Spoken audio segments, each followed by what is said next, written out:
Chi ha due tuniche ne dia una a chi non ne ha. È questo versetto del Vangelo di Luca, un insegnamento di Giovanni Battista, ad avere mosso il donatore samaritano che in poco tempo ha scelto di regalare uno dei suoi due reni perfettamente sani a chi ne aveva bisogno. Una decisione intima, maturata nel profondo, che il donatore non voleva inizialmente condividere neppure con la famiglia e che ha portato a ottobre l'espianto del rene sano e poi al trapianto a una donna, avvenuto nella stessa giornata, nelle sale operatorie dell'azienda ospedale Università di Padova.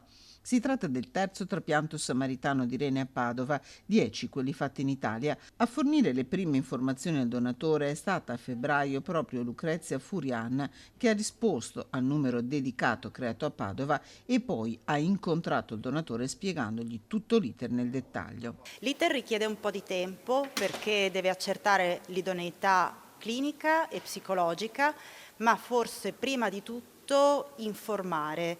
Quindi noi abbiamo messo a punto un percorso per le persone che ci contattano con questo desiderio, che comincia con un colloquio, in cui in genere cerchiamo di incontrarci di persona, e durante questo colloquio spieghiamo che cosa comporta sia da un punto di vista chirurgico ma anche da un punto di vista medico l'atto della donazione, come cambia la vita dopo aver donato un rene. Il donatore sta bene, è sano, è tornato alla sua vita, così la donna che ha ricevuto il suo rene. Un percorso, quello del trapianto samaritano, che innesca una virtuosa catena di bene. Quando c'è una persona che si rende disponibile per donare un rene, si potrebbe anche decidere di allocare questo rene a una persona in lista d'attesa per il trapianto. In Italia, ma questo succede anche in molti altri paesi, si preferisce, prima di andare sulle persone in lista d'attesa, provare a capire se c'è qualche persona compatibile che ha bisogno di un rene, che avrebbe un donatore vivente disponibile ma con il quale non è possibile procedere con il trapianto.